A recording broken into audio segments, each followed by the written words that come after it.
The war was over, but Princess Queen Thalia could not sleep. She stood at the tall windows of her palace, looking out at the city below.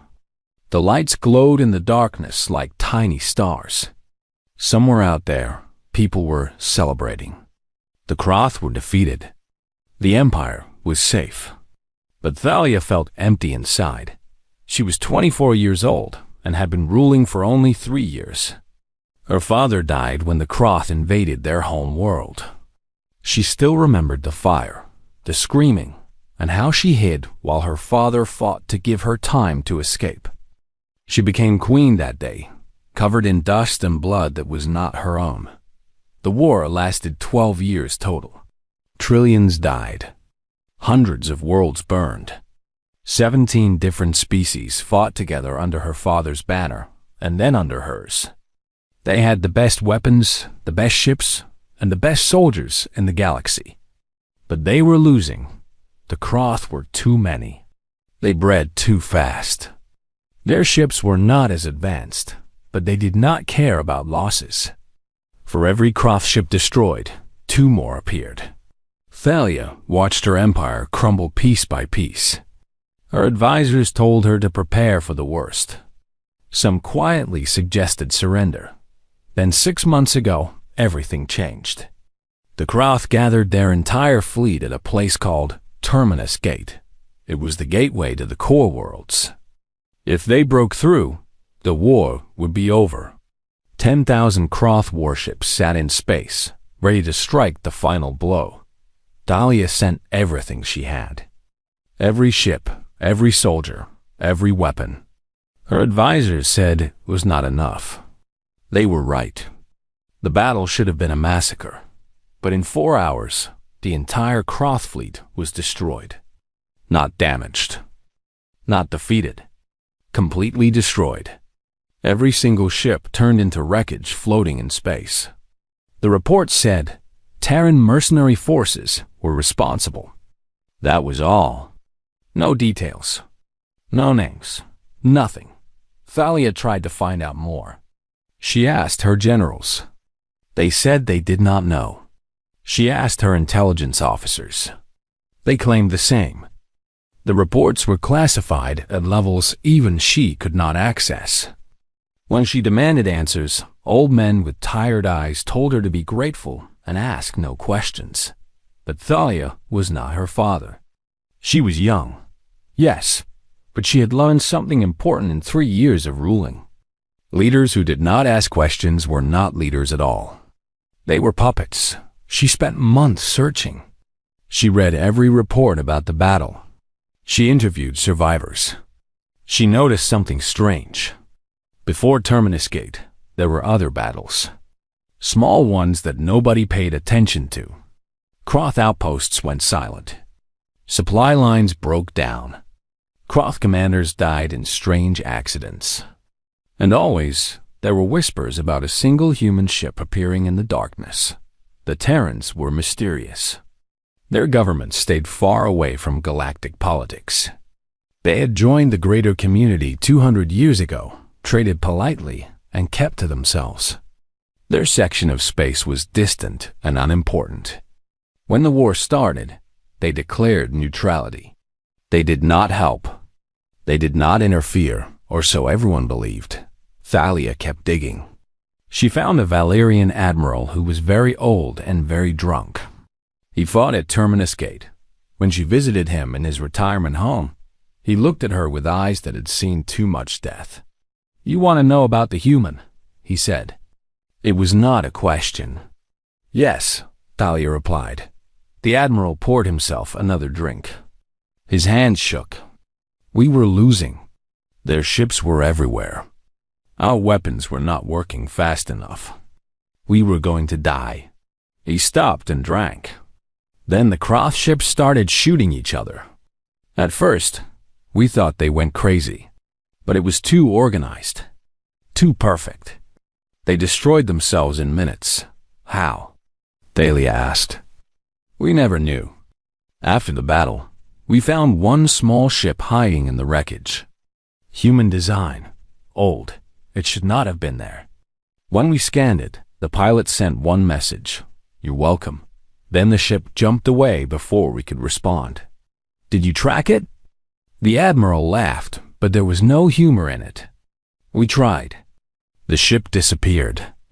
But I heard stories afterward. Other soldiers talked about a human who appeared at the worst battles, alone. He would do impossible things and then vanish. They called him the Ghost of Terminus. Where is he now? Talia asked. The admiral looked at her for a long time. "Why do you want to find him, Your Majesty? The war is over. We won. Is that not enough?" "No," Thalia said quietly. "Someone saved my empire. Someone sacrificed everything while we took the credit. I need to know who. I need to thank them." The admiral sighed. He pulled out a small data chip from his pocket. "I saved this. Against regulations. Against orders. Because I thought someone should know the truth." He handed it to her. "Coordinates to a station on the edge of space. Refugees go there. Criminals. People who want to disappear. If the ghost is anywhere, he would be there." Thalia took the chip. Her hands did not shake, though her heart beat fast. "Thank you." "Your Majesty," the admiral said as she stood to leave. "If you find him, be careful. Men who win wars alone are dangerous. They are broken in ways we cannot fix." 3 days later, Thalia stood in the docking bay of her private ship. Her royal guards were confused. Her council was angry. She told them she needed time away to think. She told them she would return in 1 week. She did not tell them where she was going. Her chief advisor, an old Valerian named Kel, stood before her. "This is foolish, Your Majesty. You do not know what you will find." "Exactly," Talia replied. "That is why I must go. And if it is a trap? If the Kroth remnants are waiting?" Talia looked at him. She wore simple clothes instead of royal robes. Her hair was tied back. She looked like a common traveler. "Then I will deal with it. I'm not a child anymore, Kel." The old advisor bowed his head. "No, you are not. You are very much your father's daughter. That is what worries me." Thalia smiled sadly. "He would have gone too." "Yes," Kel agreed. "And that is exactly why he is dead." The ship lifted off into the darkness. Thalia watched her homeworld shrink behind her. Somewhere out there was the truth. Somewhere out there was the human who won the war. And she would find him no matter what it cost. The station was not beautiful. It orbited a dying star that gave off red light, making everything look like it was covered in old blood. The station itself was built from 3 different mining ships welded together over many years. Rust covered the outside. Parts looked like they might fall off at any moment. Thalia's ship docked at the outer ring. The docking master did not care who she was. He just wanted payment in credits.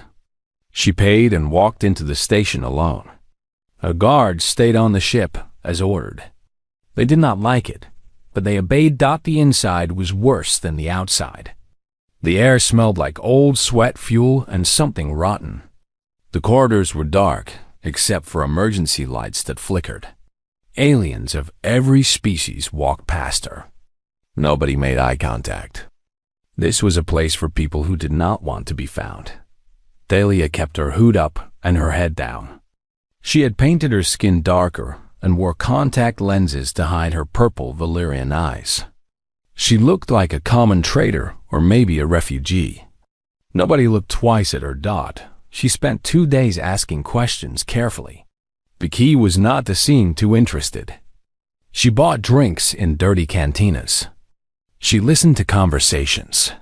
She gambled in underground card games and lost on purpose. Slowly, she heard the stories. There was a human on the lower levels. He fought in the pits. He won every time. Some said he was a criminal hiding from Terran authorities. Others said he was a soldier who went crazy during the war. A few whispered that he was the one who destroyed the Kroth fleet, but those people were usually drunk. On the third night, Talia found the fighting pits. They were in the deepest part of the station, where artificial gravity barely worked. The room was circular, with a cage in the middle. Around it, hundreds of aliens shouted and placed bets. The smell of blood was strong. Thalia pushed through the crowd. She reached the front just as the next fight was announced. 3 Krevna warriors entered the cage. Krevna were massive creatures, 7 feet tall with natural armor on their skin and 4 arms each. They carried weapons, clubs, and knives. They roared at the crowd, showing their teeth. Then the human entered. He was so different from the Krevna that it almost looked funny. He was maybe 6 feet tall and thin. His skin was dark, his hair was cut very short, and scars covered his arms and face. He wore simple pants and no shirt. He carried no weapons. He looked at the 3 Krevna and did not seem afraid. He looked bored. The fight started. The Krevna attacked together, which was smart. But the human moved like water. He did not try to match their strength. When one swung a club, he was not there. When another stabbed with a knife, he had already moved. He flowed around them, never stopping, always moving. Then he started to hurt them. He hit pressure points that made arms go numb. He swept legs out from under them. He used their own weight against them. When one Krevner fell, the human broke its arm with a simple twist. The crack echoed through the room. The crowd went wild. The other 2 became angry and careless. The human used this. He grabbed a drop knife and threw it into one Krevner's leg. While that one screamed, he jumped on the third one's back and put it in a chokehold. The Krevna tried to throw him off, but the human held on like a parasite. Eventually, the Krevna collapsed, unconscious. The last Krevna, the one with the knife in its leg, tried to surrender. The human let it. He stepped back, breathing hard but not tired. Blood covered him, but none of it was his. The crowd cheered and threw money. The human did not smile. He just collected his payment and left the cage. Thalia followed him. The corridors in the lower levels were almost empty. The human walked quickly, taking turns without thinking. Thalia stayed far back. She had training in how to follow people without being seen. But twice, the human looked over his shoulder directly at where she hid. He knew she was there. He just did not care. Finally, he stopped at a door and entered. Thalia waited a minute, then followed. The room was small and cold. There was a bed, a table, 2 chairs, and nothing else. Well, almost nothing. On one wall, hundreds of names were written in different languages and scripts. Some she recognized. Others she did not.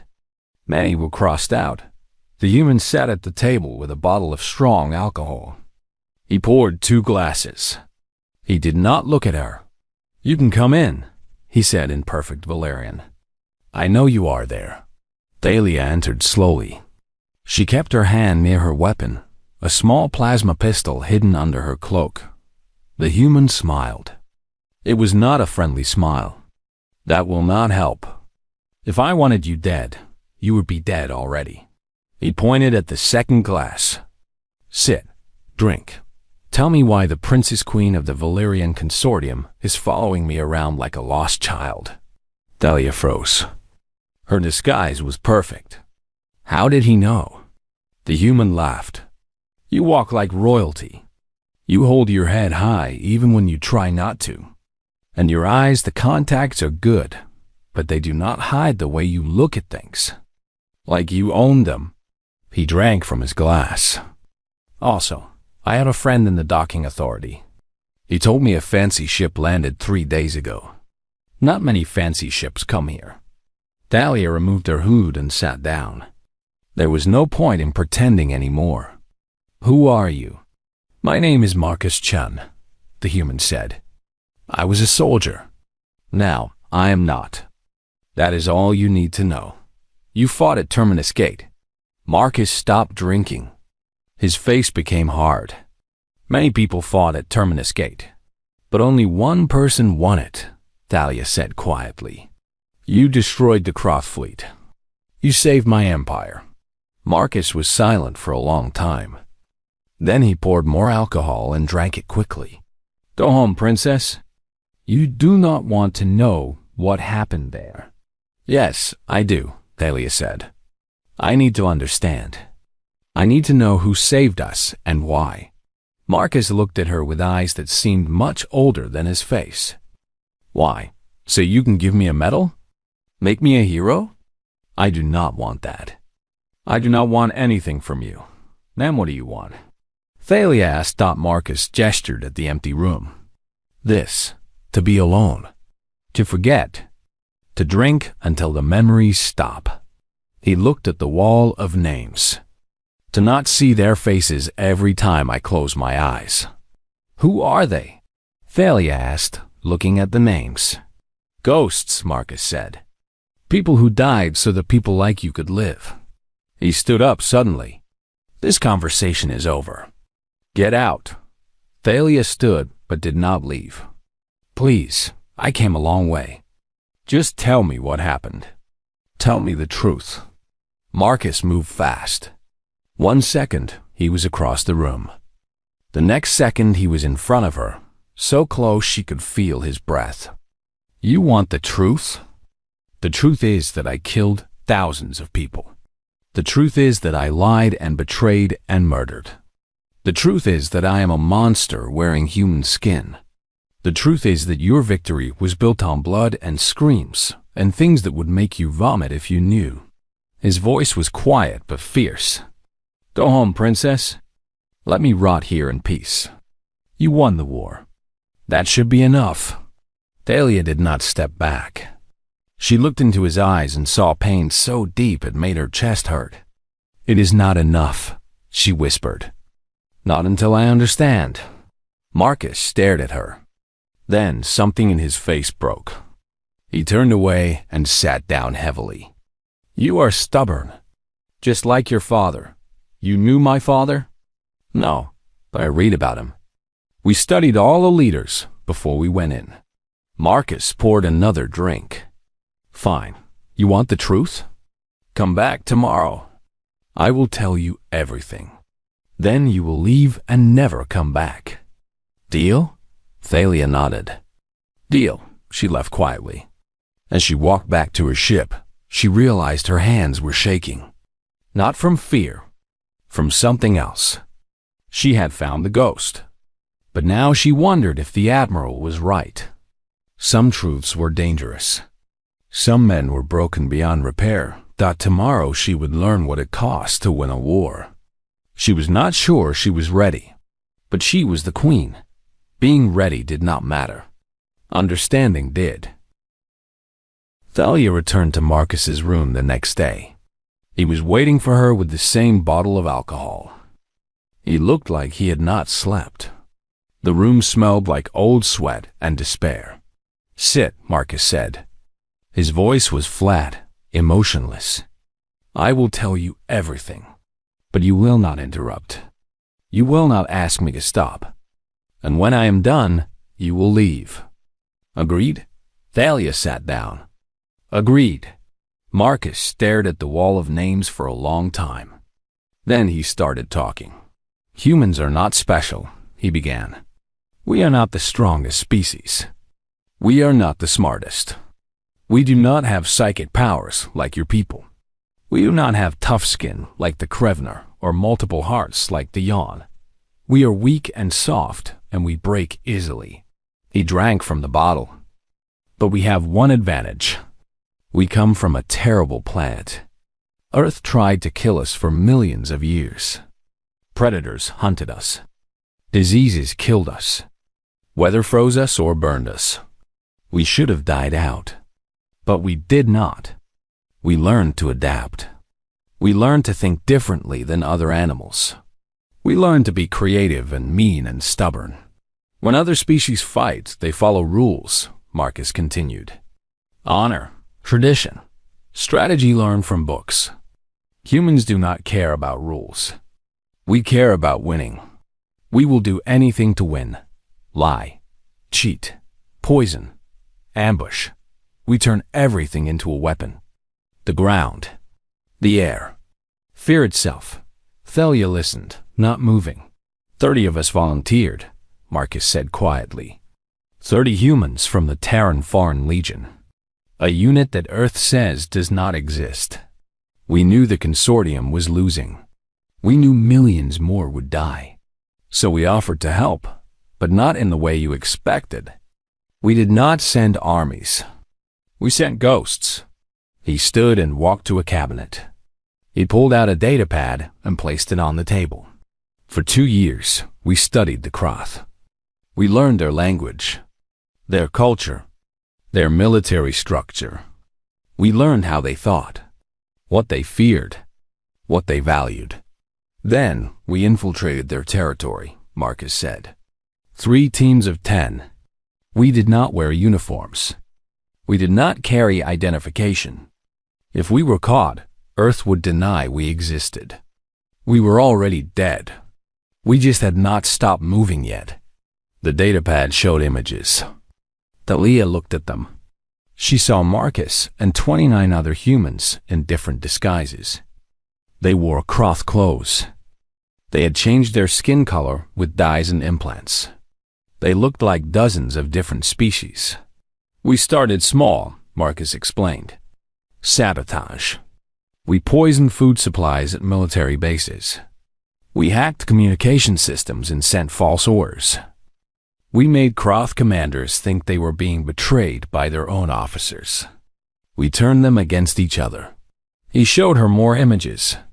Supply depots burning. Ships exploding in dock. Kroth soldiers fighting each other in the streets. The Kroth did not understand what was happening, Marcus said. They blamed it on spies from your empire. They became paranoid. They started executing their own people. Every time they did that, we won without firing a shot. But it was not enough, he continued. His voice became harder. The Kroth kept coming. They did not care about losses. So we went deeper. We assassinated their commanders. Not with honor. Not in fair fights. We poisoned them. We rigged their ships to explode.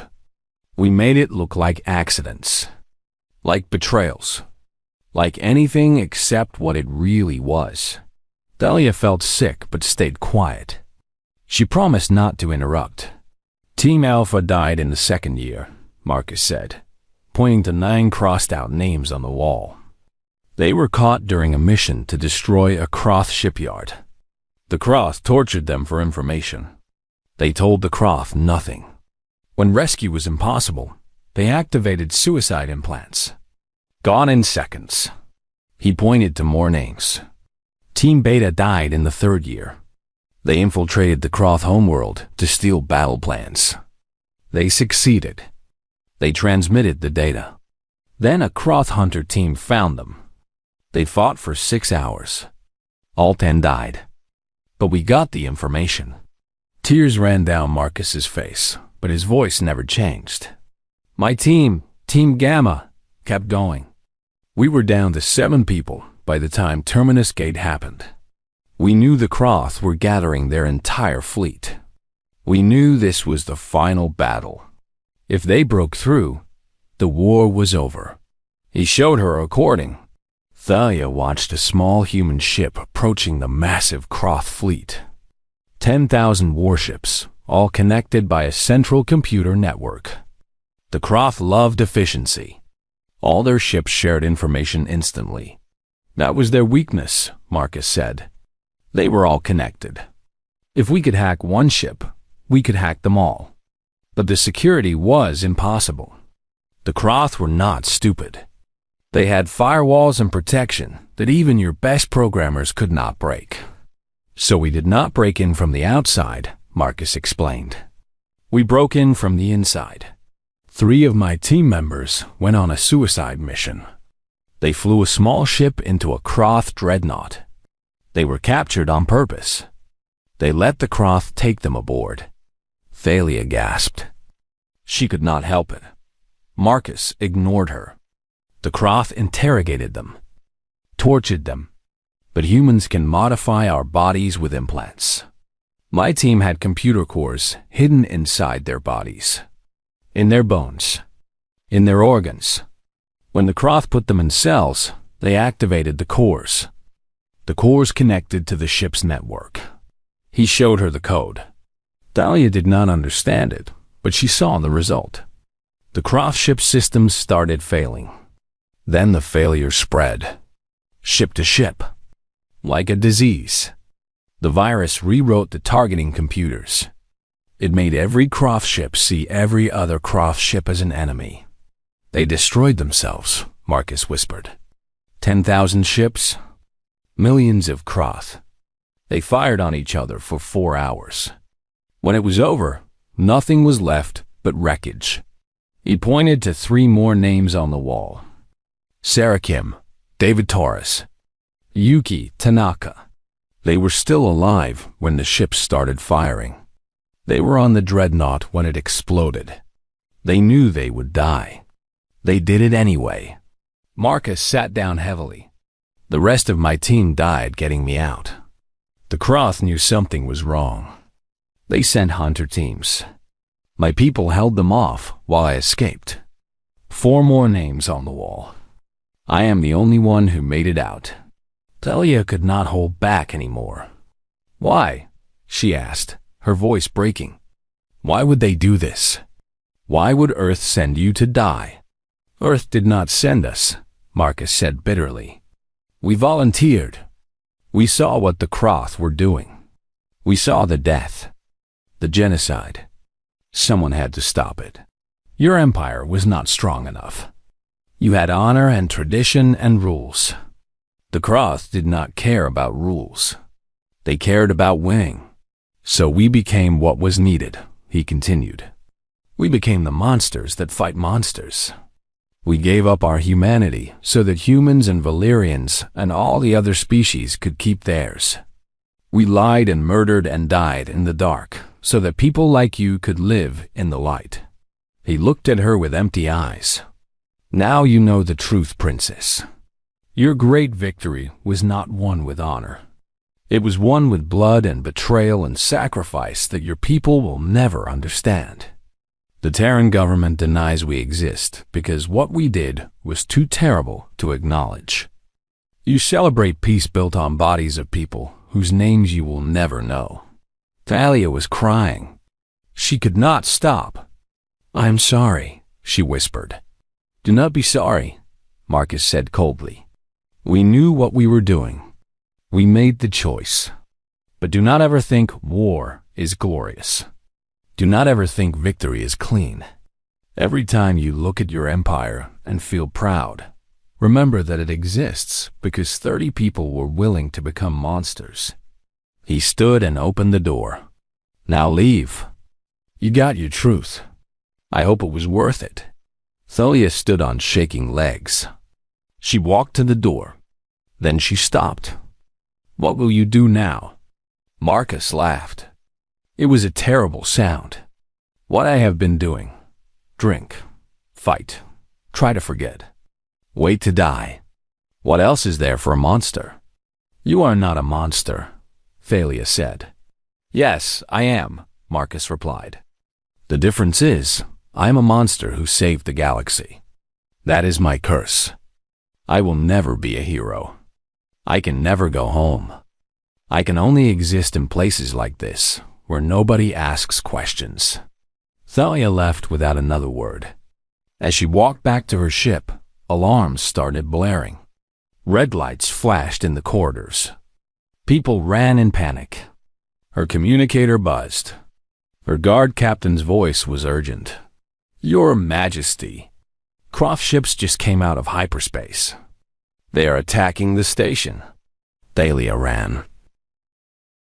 The station shook like a dying animal. Explosions echoed through the metal corridors. Thalia ran toward the docking bay where her ship waited. People screamed and pushed past her. Some carried children. Others carried weapons. Panic was everywhere. Her communicator crackled. Your Majesty, we need to leave now. 3 Kroth warships are firing on the station. They are sending boarding parties. Thalia reached the main corridor to the docking bay. 2 royal guards met her there, their weapons ready. "This way, Your Majesty. We must hurry." An explosion ripped through the wall ahead of them. Metal twisted and air rushed out into space. Emergency doors slammed shut, blocking their path. One of her guards checked his scanner. "The route is blocked. We have to go around." "How long?" Thalia asked. 10 minutes. Maybe more. They did not have 10 minutes. The station's artificial gravity flickered. Lights went dark, then red emergency lights came on. Through the walls, Thalia heard the sound of weapons fire. The Kroth were already inside. "This way," her guard said, leading her down a side corridor. But when they turned the corner, Kroth shock troops waited. 6 of them, wearing heavy armor and carrying plasma rifles. The Kroth opened fire immediately. Thalia's guards pushed her back around the corner. They returned fire, but the Kroth had better position. One of her guards took a shot to the shoulder. He screamed and fell. "Run!" The other guard yelled at Thalia. "I will hold them." Thalia grabbed the wounded guard and dragged him backward. The standing guard kept firing, keeping the Kroth pinned. But there were too many. More Kroth appeared behind them. They were surrounded. Then someone else was there. Marcus moved through the corridor like a shadow. He wore no armor. He carried no gun. But he had 2 knives in his hands. He hit the Kroth from behind. The first one did not even see him. Marcus cut the back of its knee and then its throat as it fell. The second one turned, but Marcus was already moving. He threw one knife into its eye and used the body as a shield against plasma fire from the third. The Kroth were confused. They expected an easy fight against refugees and civilians. They did not expect this. Marcus did not fight like a soldier. He fought like a predator. Every move had purpose. Every attack hit vital points. He turned their numbers against them, making them block each other's shots. In 30 seconds, all 6 Kroth were dead or dying. Marcus pulled his knife from the dead Kroth's eye and looked at Thalia. "Still want to learn about war, Princess? This is what it looks like. How did you find me?" Thalia asked, helping her wounded guard stand. "I followed you when the attack started." "Old habits." Marcus checked the corridor ahead. "The Kroth are not here by accident. They tracked someone. Probably me. They want revenge for what I did to them." More explosions shook the station. Thalia's communicator crackled again. "Your Majesty, where are you? The ship is under attack. We cannot hold much longer." Marcus took the communicator. "This is Chun. How many Kroth between the Princess and the docking bay?" The captain hesitated, surprised to hear an unknown voice. "Unknown. Sensors show at least 30 heat signatures. Maybe more." Marcus looked at Thalia. "Your ship cannot help you. The Kroth will shoot it down if it tries to reach us. We need another way out." "What way?" Thalia asked. Marcus smiled, but it was not a happy smile. "The way ghosts leave. Follow me." He led them through maintenance tunnels that most people did not know existed. The wounded guard could barely walk, so Marcus half carried him. Thalia followed, her pistol ready. They moved through the station's guts past pipes and cables and machinery. Behind them, they heard Kroth voices. The enemy was hunting them. "They are tracking us," Thalia said. "I know," Marcus replied. "Let them." He brought them to a large room filled with life support equipment. Huge tanks of oxygen lined the walls. Marcus stopped and looked around. "This will work." "Work for what?" Thalia asked. Marcus pulled out a small device from his pocket. "Humans have a saying, if you cannot run, make the enemy run toward a trap." He started attaching the device to one of the oxygen tanks. "This is a timer. In 2 minutes, this tank will explode. The oxygen will ignite. It will kill everything in this section. But we are in this section, Talia's guard said. Not for long. Marcus pointed to a maintenance hatch. That leads to an emergency escape pod. Small. Barely enough for 4 people. But it will get us off the station. The Croth voices grew louder. They were close. Go, Marcus said. I will set the timer and catch up. No, Thalia said. We go together. Marcus looked at her like she was stupid. Princess, I do this for a living. I am very good at not dying. Go. More Croth appeared at the far entrance. They saw the group and opened fire. Plasma bolts hit the walls, melting metal. Marcus pushed Thalia toward the hatch. Go. Now. Thalia's guards pulled her through the hatch. She fought them, trying to go back, but they were stronger. Through the closing hatch, she saw Marcus duck behind a tank and return fire with a stolen Croth rifle. The hatch sealed. Her guards dragged her down a tight tunnel. Behind them, the explosion was massive. The entire section shook.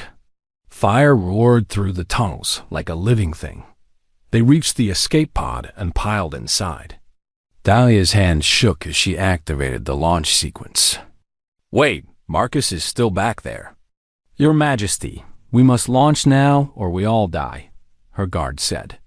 The pod launched automatically. It shot away from the station, just as more explosions ripped through the structure.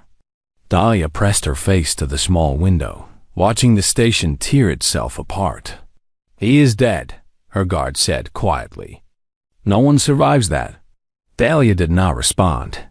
She just watched the fire. Then something moved in the wreckage. Another escape pod launched from a different section. It was damaged and spinning, but it was moving away from the destruction. That is him, Thalia whispered. He made it. But the Croth ship saw the pod too. One of them turned its weapons toward the small craft.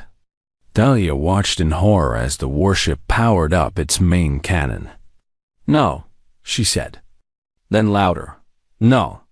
She grabbed the pod's emergency communicator and activated her royal beacon. The beacon was a last resort. It transmitted her identity and location to every consortium ship in range. It would tell everyone exactly where the Princess Queen was. The political fallout would be enormous, but she did not care. This is Princess Queen Thalia of the Valyrian Consortium. I am under attack. All loyal ships, respond immediately. Priority Alpha. For 3 seconds, nothing happened. Marcus's pod spun helplessly as the Croth warship aimed. Then space ripped open. A Valyrian battleship came out of hyperspace, followed by 2 more. Thalia's personal guard fleet, always watching from a distance, had responded. The battleships opened fire. The Croth warships did not stand a chance. They tried to run, but Valyrian weapons were faster. In minutes, all 3 Croth ships were destroyed. Small fighter craft launched from the battleships. They grabbed both escape pods and pulled them to safety. Thalia leaned back in her seat, shaking. Her guard captain's voice came over the communicator, confused and worried. Your Majesty? What happened? Where are you? I am safe, Thalia replied. Bring me aboard the flagship. And bring the other escape pod. The human inside saved my life.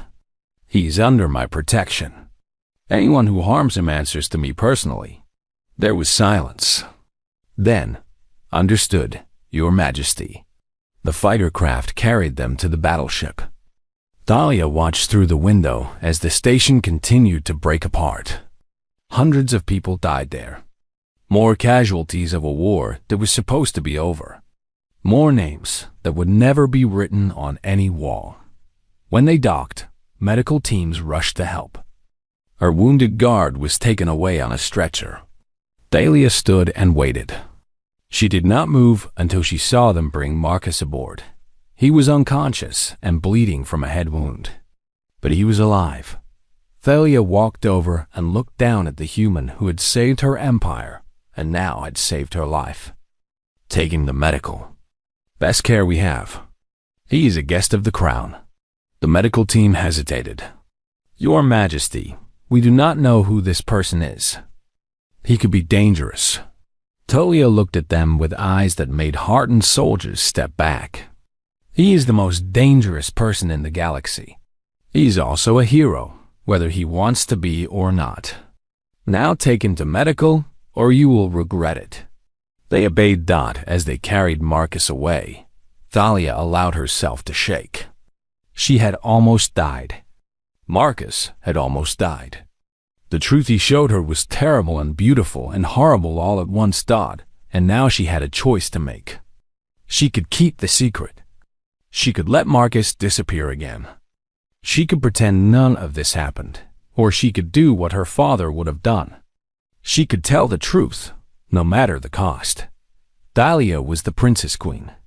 Being ready did not matter. Doing what was right did. Marcus woke up 3 days later in the medical bay of a Valyrian battleship. His head hurt, and his body felt like it had been hit by a transport ship. But he was alive, which surprised him. A Valyrian doctor checked his vital signs. You are very lucky, human. You had a concussion, 3 broken ribs, and severe burns.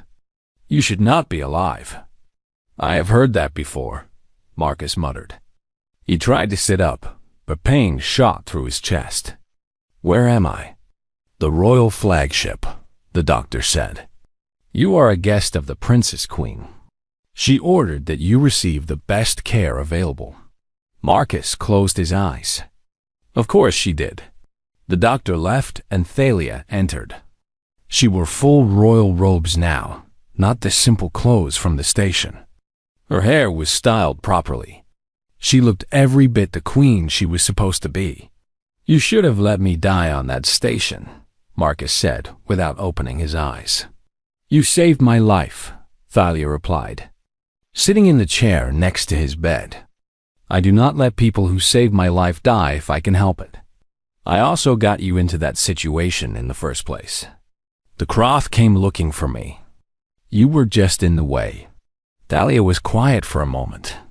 You are probably right, but you still pulled me out. You could have left me.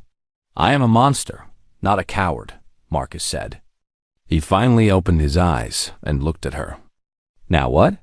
You take me back to your capital? Parade me around as a hero? Give me medals while your people pretend they understand what I did? No, Thalia said. I am going to tell them the truth. Marcus sat up despite the pain. What? No, you cannot do that. If Earth finds out that you know about the Foreign Legion, it will cause a political incident. If your people find out how the war was really won, they will lose faith in everything. Maybe, Thalia agreed. Or maybe they need to know. Maybe they need to understand what war really costs. You are being stupid, Marcus said bluntly. You are a queen. Queens lie. They keep secrets. They protect their people from ugly truths. That is how leadership works. Thalia stood and walked to the window. Outside, stars moved slowly past. My father thought the same way. He kept secrets. He lied to protect people. And when he died, I inherited an empire built on those lies. Do you know what I learned? Lies do not protect people. They make people weak. She turned to look at Marcus. You and your team sacrificed everything. You died in the dark so that people could live in the light. But nobody knows. Nobody will ever thank you. Nobody will remember your names. That is wrong. That is wrong. It is also necessary, Marcus argued. If people knew what we did, the murders, the sabotage, the way we turned the Croth against each other, they would be horrified. They would lose faith in the victory. Good, Thalia said firmly. Let them be horrified. Let them understand that war is not glorious. Let them see that peace is built on sacrifice and blood and terrible choices. Maybe then they will work harder to keep the peace. Marcus shook his head. You are naive. Perhaps, Thalia said. But I am also the queen, and I have made my decision. 2 days later, they arrived at the capital. Marcus was still healing, but he could walk. Thalia's advisors were furious. They wanted to know where she had gone, why she had disappeared, and who the human was that she brought back. Thalia told them everything. She showed them the recordings Marcus had given her. She explained about the Foreign Legion, the suicide mission, the 30 humans who won the war. Her council sat in stunned silence. Your Majesty, her chief advisor Kell finally said, this information is extremely sensitive. If we announce this publicly, it will cause massive problems. Earth will deny everything. Other species will question whether they can trust human neutrality. And our own people, they will feel that their sacrifices were meaningless compared to what these humans did. Their sacrifices were not meaningless, Thalia said. But neither were the sacrifices of Marcus and his team. For too long, we have taken credit for a victory we did not earn. That ends now.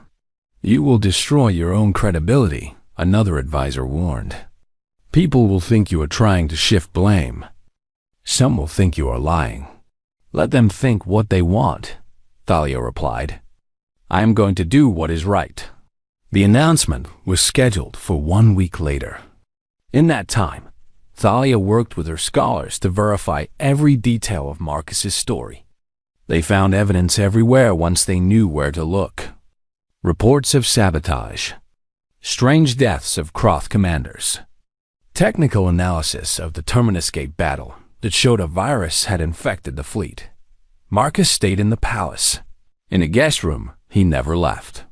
He drank. He stared at walls. He refused to meet with anyone except Thalia, and even those visits were short. You are making a mistake, he told her every time she visited. Perhaps, she always replied. But it is my mistake to make. The day of the announcement arrived. The Great Hall was filled with representatives from all 17 species of the consortium. Cameras broadcast to billions of beings across hundreds of worlds. Thalia stood at the podium in her royal robes, looking small but determined. She spoke for 30 minutes. She told them everything.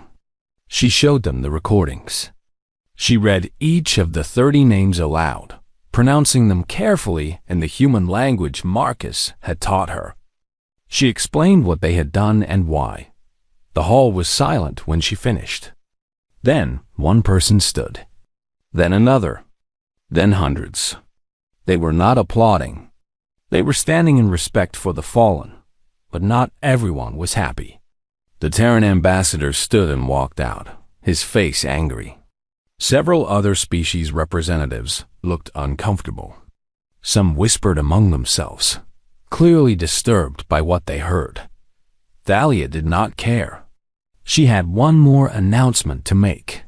These 30 humans died without recognition. Without thanks, without honor. That ends today.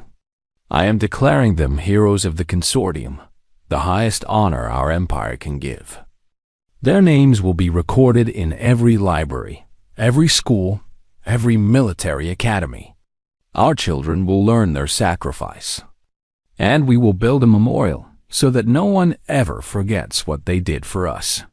More uncomfortable whispers. Heroes of the consortium were almost never given to non-Valerians. Never to humans. This was unprecedented. Furthermore, Thalia continued, I'm offering Marcus Chun, the last survivor of this mission, a position as military advisor to the crown. He has knowledge and experience that we desperately need. I ask that he help us ensure that future wars, if they must be fought, are fought with wisdom and not just courage. She looked directly at the camera.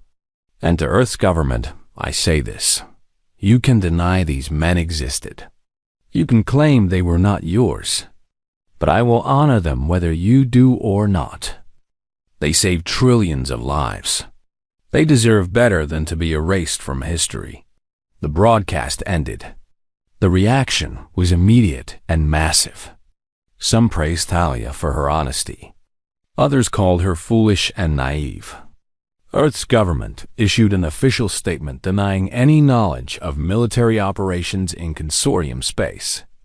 But they did not deny the existence of the Foreign Legion. They could not when Thalia had so much evidence. Marcus watched the broadcast from his room. When it ended, he sat in silence for a long time. Then he cried. For the first time since Terminus Gate, he allowed himself to grieve.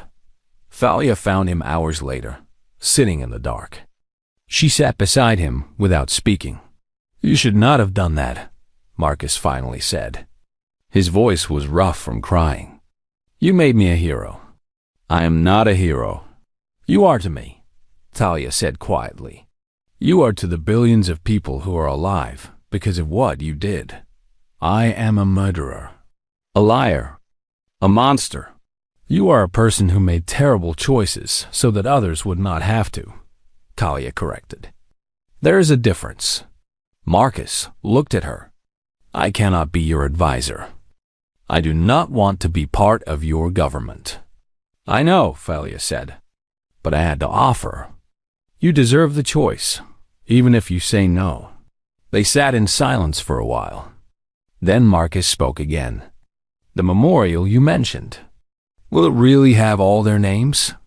"Yes, in letters 10 feet tall, in the center of the Capitol, where everyone can see them." Marcus nodded slowly.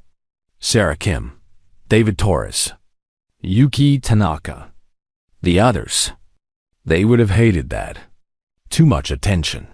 He almost smiled. But they also would have made jokes about it. Humans do that when things get too serious. "Tell me about them," Thalia said. "Not about how they died. About who they were." So Marcus talked. He told her about Sarah, who loved terrible poetry and could hack any computer system in the galaxy.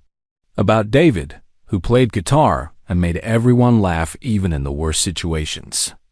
About Yuki, who was the best pilot he ever knew and who was terrified of spiders despite facing death every day. He talked until morning. And for the first time in 6 months, Marcus remembered his team as people, not just ghosts. The memorial was built over the following year. Marcus helped design it, though he refused to attend the dedication ceremony. It was a wall of black stone with 30 names carved in gold.